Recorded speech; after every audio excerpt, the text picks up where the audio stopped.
Hello and welcome to another Stormgate video. In this video, we're going to be doing something different, the first time for me. We're going to be doing a reaction response video to another video that none other than by Mr. Tasteless himself. If you do like this content and you wish that you came back, to like it if you liked it, and subscribe not for me. But the Zergling. No, okay, this Zergling is relevant. I haven't brought the Zergling out in a while. Alright, so first of all, the premise. Now, about 3 months ago, a video was put out called the most overpowered RTS mechanic in Stormgate.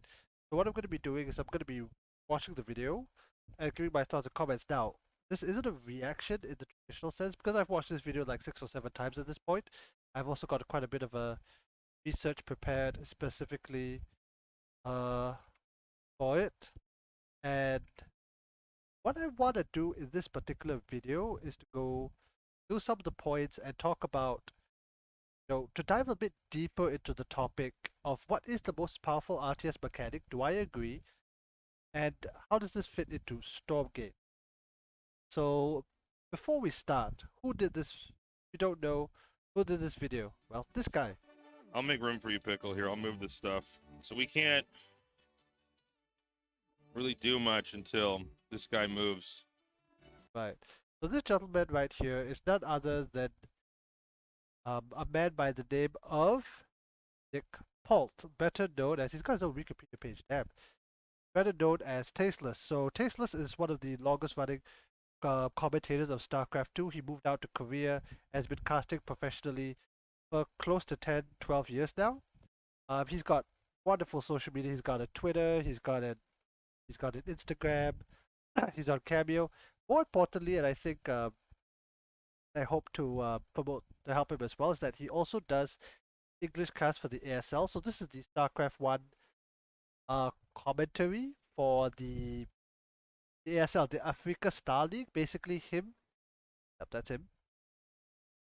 That's him. Him and another gentleman by the name of Mr. Artosis cast that as well. So do a good support that. Links to all this will be down in the description. And let's go through this. Now, again, anybody who's watching this at this point in time thinks like, what the hell do you know? Why are you questioning the Tasteless? First of all, put your pitchforks down. And let's get into the video, and I'll get to what I disagree or what I want to go into. But again, full props to Mr. Tasteless. He's been in professional esports for a long time. I have nothing but respect for him. As a side note, I'm obviously on his YouTube channel. He also has a lot of other content. One thing I truly enjoy is the Tasteless podcast. Or he also did very recently. He hosted his own LAN party. The Tasteless LAN party, so an actual in-life event with people. Doing great for the community. Alright, but let's get to the actual video and talk about Stormgate. Excuse me, man. I gotta type. I'm gonna move your foot. Thank you. Okay. Oh my God, I'm getting like cat hair in my mouth. It's crazy. The cat is on the keyboard, so we can't play any games right now. Yeah, he has a cat, so he's already better than me. But cat, I have no cat. By the way, if you go to his Instagram, I think this is the same cat. Pickle. Cat. More cat. More cat. Beautiful. Anyway. And I was meaning to make a short YouTube video to talk about some ideas I had about Stormgate. The thing I wanted to talk about, I want to ask you. Okay. So let's give you a very brief intro of what Stormgate is. And I've already done my own video. I've got a 5-minute version and a 15-minute version of what Stormgate is and why you should care. The TLD I'm going to give you right now, in fact the link should be on the screen somewhere, is that Stormgate is, well, it's an upcoming RTS, real-time strategy game, much like StarCraft 2, StarCraft 1, Age of Empires, Dawn of War. The reason that a lot of the people in the community are very, very hyped for this game is because it's developed by Frost Giant Studios.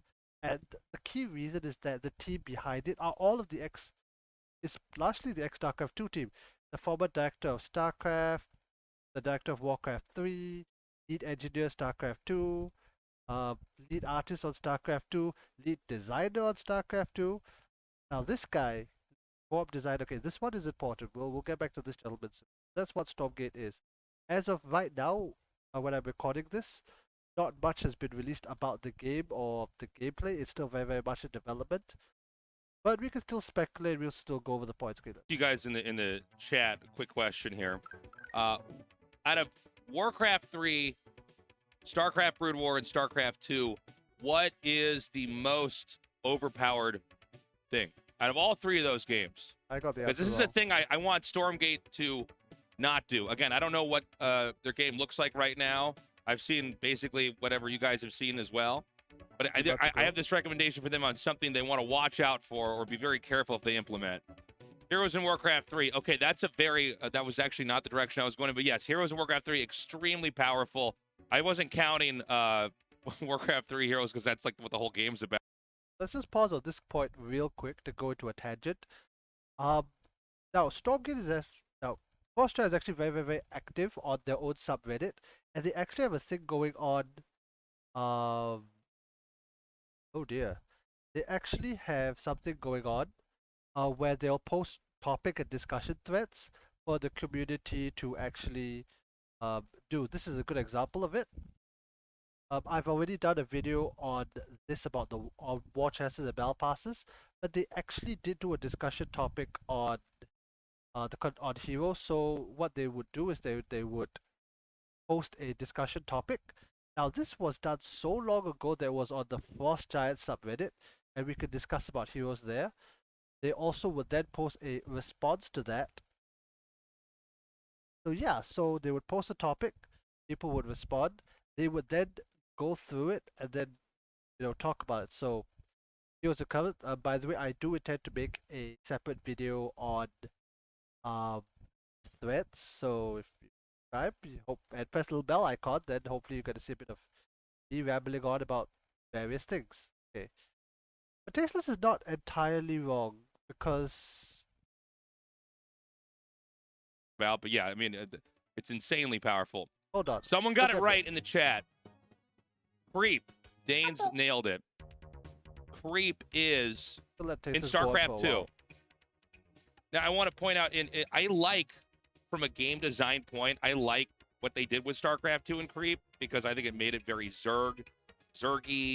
It definitely fit the way the race operated. So I'm not really complaining about it in that regard. But Okay. StarCraft 2, Zerg Creep, is so insanely powerful. Why is You that? get to see everything on the map. It speeds up your units, and it doesn't really take anything for the Zerg to do, right? It's not actually a situation where they're giving something up to have that creep. That's not true, but never mind. If you Continue. look Continue. and by the way, and I don't mention this or too often in GSL because I don't want to take away from the show, but Zerg is StarCraft 2 clearly has been the most successful race. Okay. Let's pause a quick second there when he talks about the most successful race. Now, something I'll give Mr. Tasteless credit for is that he actually had. And by the way, and I present. don't mention this or too often in GSL because too clearly. Okay, here we go. Now, I do want to stop at this point and bring out what he's talking about. And okay, if you're following the StarCraft 2 esports, it does feel that way. Look, if I pull up the 2018 World StarCraft 2 champions and we look at who won the most, we have Cyril, Zerg. Okay, so let's just take a look at 2018, right? You have 1, 2, 3, 4, 5. 5 wins for Zerg, 2 wins for Protoss, 3 wins for Terran. Now, if you look very closely at this, all of those wins happen to belong to Cyril. All of the Terran wins belong to Maru. Now, there were other tournaments in between. Home Story Cup among others, but yeah, so Zerg won the majority of tournaments 2018 again in the World Championship Series. We go to 2019, it's even worse. It's 1, 2, 3, 4, 5, 6, 7, 8, 9. 9. You have 1 Terran, then have 3 Protosses. Now, if you go to this year, the 2022, you do see that it's pretty split. again, I'm not doing this to disparage the fact, or I don't actually dispute it. I do agree that Zerg has been pretty strong in the last few years. And actually, you know what? I'm supporting his argument. Yeah, Zerg is pretty strong. Has been the most successful race. In some ways, the strongest race. Doesn't mean Protoss can't win. I know we just had a Protoss GSL champion. In fact, we just had a Protoss GSL. Oh, my mistake. This is the last year's.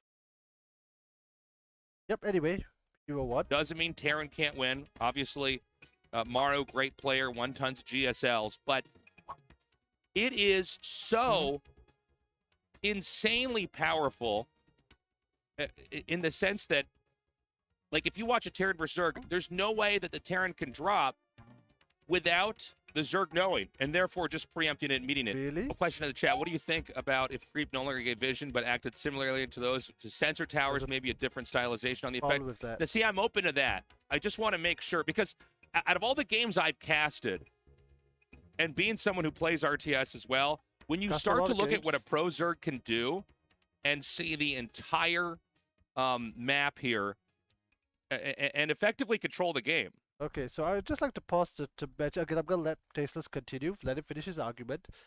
You could obviously create a response video to me eventually, but let's put that aside. So what is critical that I want to do at this point is, so to let you know what I intend to do, is that I want to take a little bit of a deep dive into how we got here and why creep, as what he described, has become such an issue that he thinks is the most powerful RTS mechanic in Stormgate. And really go through the nature of that and how, not in StarCraft 2, and then talk about what I think are some of the good things about creep even. I mean, having vision in RTS is the most powerful thing. When hacks came out for the game, the hacks would give you map vision, right? So I'm hoping in Stormgate, I'm not saying that they can't have some kind of creep-like feature, but they need to know the dangers that it can do when you get to high-level play. And things to basically try to avoid with that, because I feel like right now, I mean, we're not going to change it in StarCraft 2, obviously. It's been around for a while here, but they need to be extremely careful. They need to, if they're going to have a creep-like mechanic, they have to make it so that the Zerg has to work for it, and when it's taken out, it can't be replaced easily. I mean, right now in the game, you just have a bunch of creeps, you lay down a bunch of tumors. The Terran comes and kills that, and they just come out and lay the tumors down again. And so they're not giving anything up.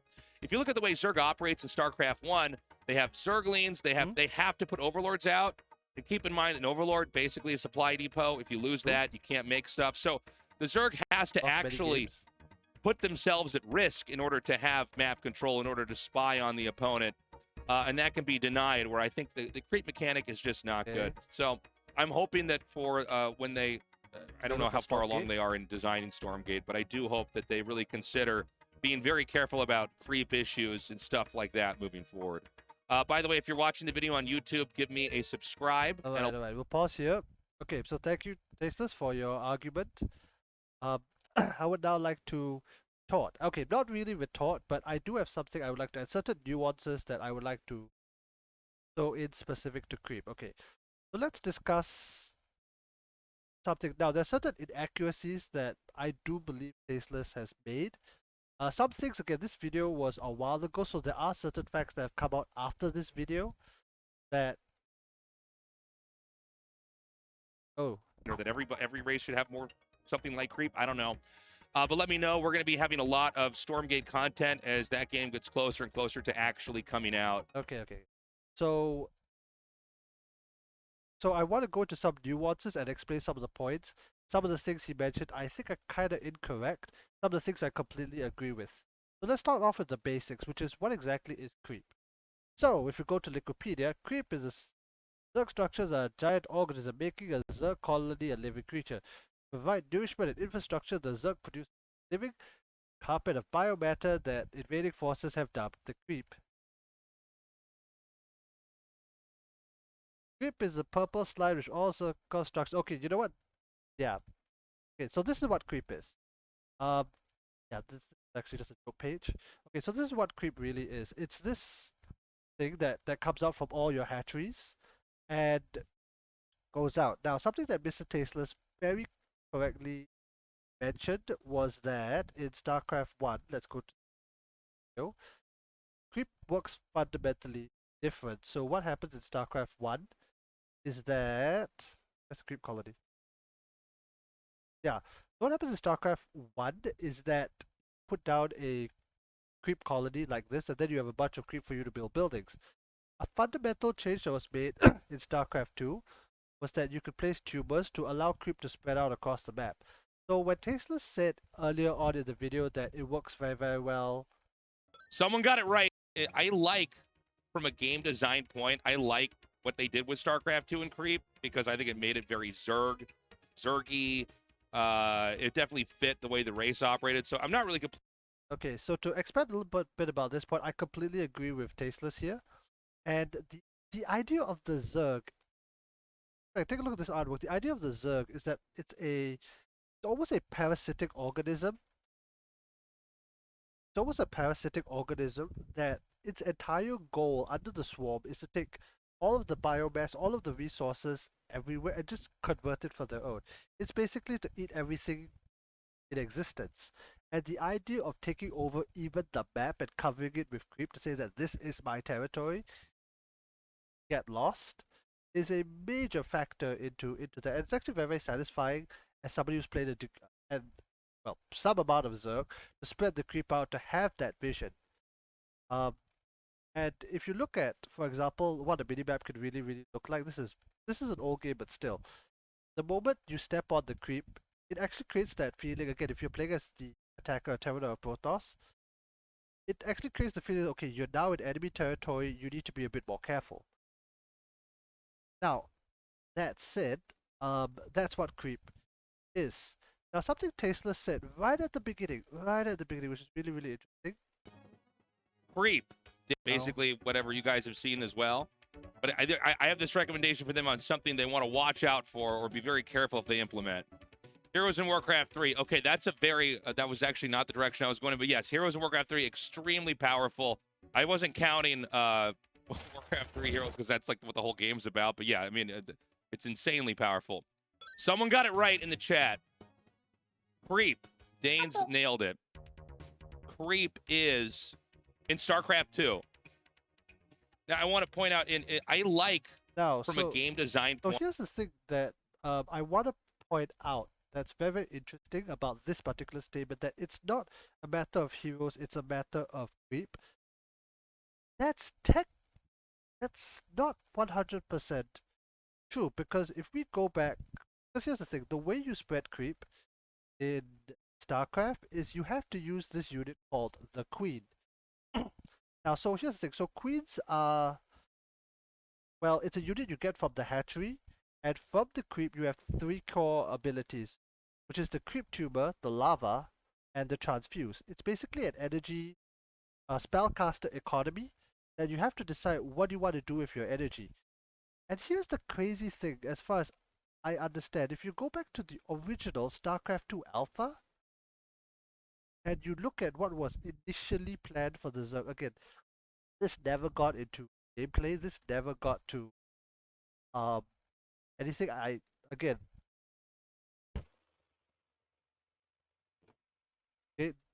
Everything I understand about this is that the Queen was actually, look at the size of this thing. The Queen was actually designed as a hero unit in and of itself. You can actually see creep tubers here. And it can do things like this. Notice that unlike literally everything else on the map, there's only one Queen. The speculation that, as I understand it, is that right at the very beginning of StarCraft 2, again, Alpha never made it to the game. The actual footage is from 13 years ago at this point, that the Queen was supposed to be a hero unit along with the Thor and the Mothership. And here's the crazy part. The Mothership made it into the game as a heroic unit. Right now, if you go to Mothership SC2, you actually go to the Mothership, it actually has the heroic tag on it. Armored, Massive, Psionic, Mechanical, Heroic. So only one can be deployed by each player at a time. So there is speculation that the Queen was supposed to fall into this category originally. but that never happened. Okay, so let's go into a little bit more detail and let's talk about how we ended up with a scenario. How did we get it? How did creep become so powerful? Because the more I researched about this and the more I thought about this, and this is why I really wanted to make this response video, which is that this was never their intention. This was not by design. This came out as a side effect of consequences. How does this affect Stormgate? Well, the team does need to take into account these unintended consequences, and it's always good to point out that, hey, just because you thought things would happen in this manner doesn't mean it will. So, let's get into that. And the reason that creep really became an issue in Legacy of the Void was because of what happened in Heart of the Swarm and a singular key decision that was made. Okay, so let's talk about Heart of the Swarm and this infamous game as a case study of an example. This is the longest Units game. cancel the third. I'm ahead. This is the longest game on record ever played. This is WCS Challenger Group G. Link will be down in the description. Between Fire, Cake, and Mana. So if you just again, I'm gonna have to fast click it. The game looks normal. The game looks normal. This is fine. Okay, creeps being spread. Not the big issue.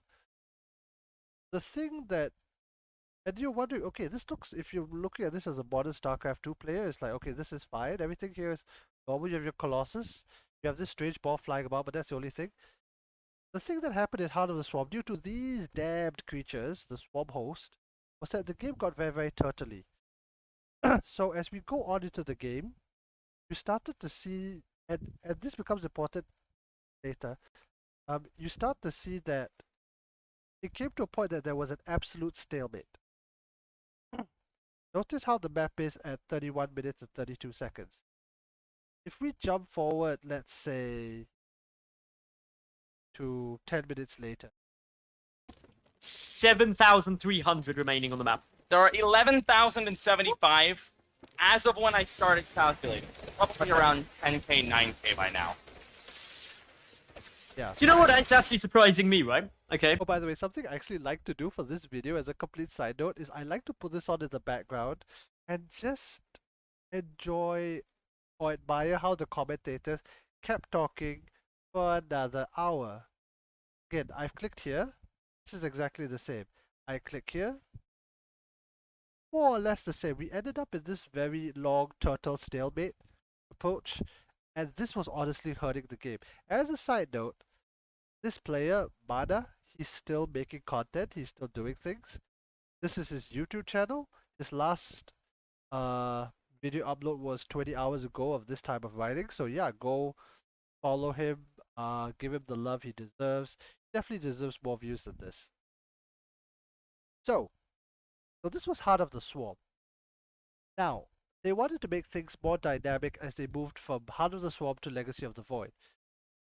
Notice that in Tasteless's comments, he never mentioned whether this was an issue of Wings of Liberty. And if you go back, watch games happening in Wings of Liberty, this kind of oppressive creep spread was never an issue, even though it was a, how do you say, even though there was always theoretically that option and the maps were smaller. Now, why was that?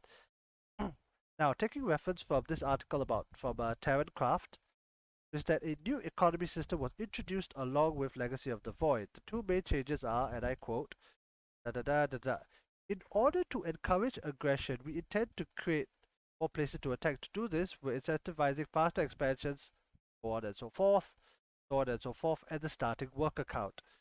In order to generally reduce passive time periods in game, we're increasing the, okay, this is the actual change notes. Links to all this will be down in the description. Mohawk never actually made it to the 1v1 ladder, or even the base game.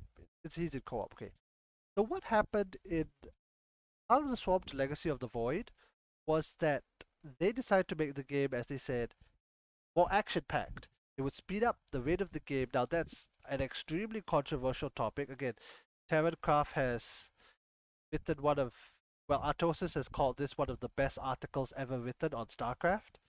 Artosis being this gentleman, whom we'll see in a quick second. Okay, so I'm not going to go into that debate. But what I strongly believe happened as an unintended consequence to all of to all of this is that the queen became a mineral dump. Now, first of all, has this made the game better? Oh, hell yes. Watch this. Yeah, a little bit of damage happening over there with 6 workers going down. Nice split there from Raynor to avoid taking too much more damage, but it feels like if this drop gets pushed back, like there's almost nothing left for. It's not creep nearly as oppressive as we saw on the first map. So Clem is going to struggle to punch through that. Or Raynor's going to struggle to move out rather. And with the Overseers, the Banshees are still alive. Always good to see those be kept alive and just on defense duties right now, looking for Rambice. Also Clem offering Raynor the respect that he deserves. Yeah, so if you watch it like modern day, especially also Terran versus Zerg, but also the other matchups, you actually see that there's a lot more action packed. Now, here's the thing, because the queen is somewhere in the backline right now, became a mineral dump, what happened was the Zerg started spreading creep. And here's the thing, because now there was more money in the economy, Zerg was able to take advantage of that ahead of Terran and Protoss, because the Zerg economy just expands faster than the other two. It's just the truth.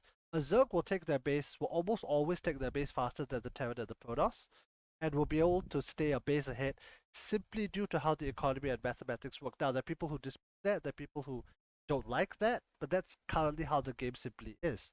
As a result, Zerg ended up, and here's the important part, Zerg ended up with more minerals early that they could afford more queens.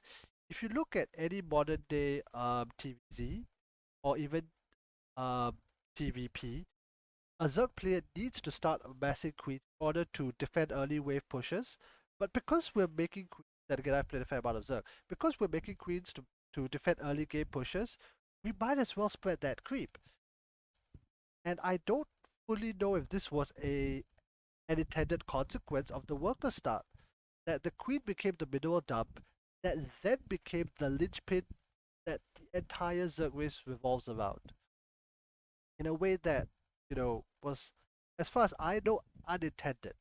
Now, this did create for better games, because if you watch this game unfolding right now between Red and Claire, I'm sorry for your Dragon and Cats, because you do see that what Clem especially will try and do is that he's going to try and push into territory, and he's going to try and deny creep. So this is a very interesting fight that's happening right now. What Clem is trying to do is he's trying to push up north here, even though there's no strategic.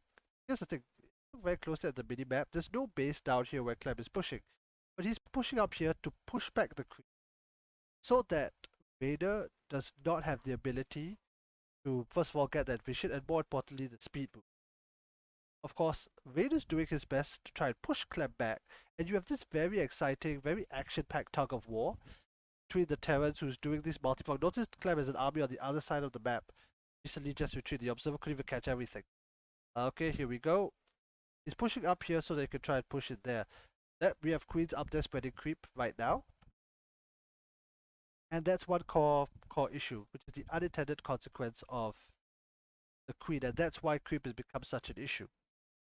Now, the other major reason why creep has become an issue, as an issue again, because of something called rapid fire.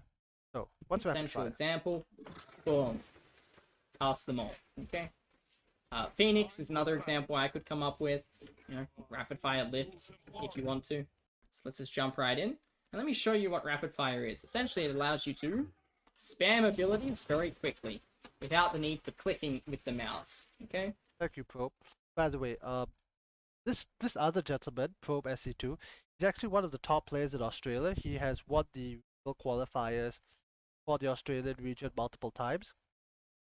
So he definitely knows what he's talking about. He's made a great video on the nature of rapid fire and why you should use it.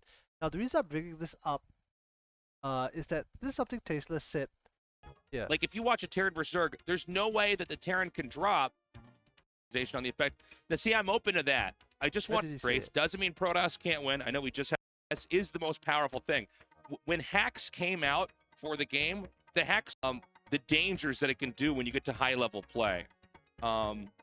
and things to basically try to avoid with that, because I feel like right now, I mean, we're not going to change it in StarCraft 2, obviously. It's been around for a while here, but they need to be extremely careful. They need to, if they're going to have a creep-like mechanic, they have to make it so that the Zerg has to work for it, and when it's taken out, it can't be replaced easily. Yeah, that is the key word. The Zerg has to work for it.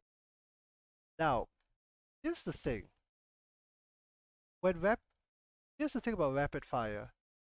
It actually was an unintended consequence as well. And to prove it, Craft 2 is creep spread. In the past, in Wings of Liberty and Heart of the Swarm, you often had players like Scarlet, for example, who could differentiate themselves with their incredible creep spread. But right now, everyone has insane creep spread because players have learned the technique of rapid firing out their creep tumors. And I think it's changed the game in that, like, there's no longer you no longer need to pay as much attention to it, and it's no longer as much of a choice. So that's something that we're looking at right now. Okay, yeah, because I think that is such a, the speed of the clicking and like jumping around to queens to creep spread, for instance, how it was done in the beginning, that it became very impressive. And yeah, I mean, I think that's something that all RTS games need to really think about and look at, because just massing spellcasters because it's so easy to cast those spells has not been a healthy thing for StarCraft 2. We've seen that. Okay, so this is our Tosis, as mentioned earlier. This is Solid Monk. Is this gentleman called Kevin Dong, same guy, and he was actually a key member of the StarCraft 2 team. So even Boss Giant team themselves acknowledges the issue that rapid fire had, because what Tasteless said is fundamentally correct, which is that it is easier for the Zerg to spread creep than it is for the enemy to deny it.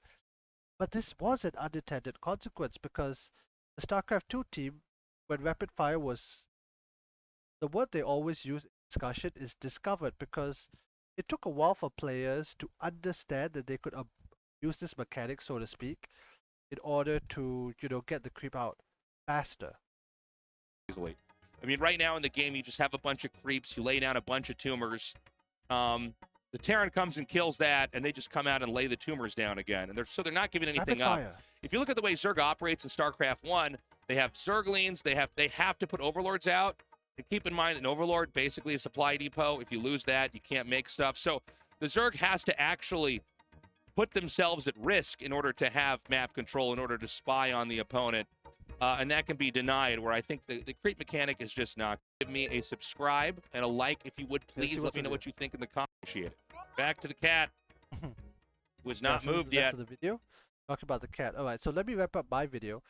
So what do I think? Well, I've shared the majority of my thoughts. Actually, let me do one other thing. The point where Tasteless said that this is not going to be changed anytime soon, spoke too soon, because he's actually right. Creep is overpowered, because in the latest patch notes, they are literally nerfing the creep tumor. I love this, because again, it's the views like, look, we're not going to touch the creep tumor, it's too integral to StarCraft 2. The next patch, which nobody expected, well, not many expected to come out, yeah, we're going to nerf the creep tumor. Okay, so coming back to StarCraft 2 before I go into the more RTS generic Stormgate stuff. Again, this came out December 7th, so way after that video. There's no way Tasteless would have known. In fact, Tasteless himself has made a video talking about that just a couple weeks of this recording. So yeah, they're actually considering, again, this is just the balance patch. So what this is that this is a testing ladder. Say that, okay, we want to implement these changes to the main game, but we would like to run some tests and see how they actually work before we say what they want to do. Now, something very interesting that you'll notice here, that they did not truly touch the Queen is here as a bug fix, but not so much as a main unit. There were a lot of people said, oh, we should nerf the Queen, we should reduce her health, we should her mana, we should increase the cost. Now, according to a couple of videos I've listened to, they did not want to do that, because the moment you touch the Queen, you could either make or break all of the Zerg. Because here's the thing, even if you reduce the Queen's HP by just a little bit, make them vulnerable to ghost snipes. if you make the queen even slightly more expensive, that screws over early game Zerg. Here's the irony, right? The queen became a de facto hero unit for the Zerg. And comes back to what in the StarCraft 2 Alpha even, where you had this one queen who could do a lot of things that has become the role honestly by mistake. Okay, so again in the next patch, in the next round of things, it'll be seen whether creep is still overpowered, whether it's still an issue facing players. Okay, so let's go back to my Stormgate, to my more RTS generic thoughts about creep and this video. So I do think that Tasteless is correct in saying that creep is an overpowered mechanic. Something I would like to point out that he mentioned earlier was that it gives it vision. That's technically not true. What creep does is that it gives the unit movement speed, which is a big deal. The problem is that the Zerg player, here's the thing, vision is a side product of that. Even the vision of the creep, my humble opinion, is a side product of the movement speed. Because the Zerg player must know exactly where the creep ends in order to be able to engage. When I play Zerg, and the enemy steps on creep, doesn't clear my tumors, I know that I can pull the 360 surround. I know that this is a favorable engagement. If I don't have that speed bonus, I know it's not good, but I need to have that information to make informed decisions. So, something worth clarifying. Okay, coming back to the generic point. I actually do like the way creep currently is in StarCraft 2. Is it too strong? You can make that argument. Could we do something else like nerf the Zerg speed buff? Maybe. What they're doing right now is that they're reducing the sight range to exactly what Tasteless said. One thing I would like to see in Stormgate though, is that you need to have a reason for players to go out on the map. Now, the Stormgate team has had many interviews explaining their thoughts and their design philosophies. Heck, you can read it on their Reddit. One thing that they truly believe is that you need to have reasons for players to fight early. Now, what is going to happen if both players are going to play it safe is that they're going to build one base, they're going to get another base, they're going to basically build a lot of defenses and just wait. You're going to get this game all over again, where neither player has an incentive to engage, but on a smaller scale. The whole idea of Legacy of the Void and getting StarCraft into a much better position where it is now is the idea of encouraging aggression. And one way to encourage aggression is creep, because the Zerg player, given time, will creep out the entire map. It is the Terran and the Protoss players' prerogative to go out there and deny the creep whatever way they can. Now, Protoss has had a lot of issues with creep denial in the past, I'm not denying that, but especially in, let's say, the Raider game, you can actively see, Raider doing what he can. He's gonna bury mines, he's spreading out his units, he's probably gonna engage, he's got another army on the other side. And he's gonna try his best to fight just on the edge of creep, scan, and clear it out. But here's the thing, if there was no reason, you wouldn't have these action-packed games. It's not fun to play. Here we go, here comes a scan, he tries to snipe a tumor, Zerg immediately comes and denies that territory. And it allows them to fight over literally every pixel of ground in the map, and that's just more exciting. How you manage it depends, because I agree with what Tasteless said, that it's too powerful right now. I disagree with the idea that it's something that shouldn't be. You should encourage players to get out of the map and gain vision, because it forces the other player to get out of the map and deny that vision different ways. Okay, so that's my general thoughts. I've been rambling on for a bit too long. If you made it all the way to the end of this video, do go to all these links that will be down in the description. Follow Tasteless on Twitter, follow him on Instagram if you want to see more cat. Do go and support the ASL, do go and support all these other people, support Mana, so Beer Dragon, who's casting this game. His link will be down in the description as well. Yes, and I am done. Like my content, you can subscribe to me. But Zergling. Nom nom nom.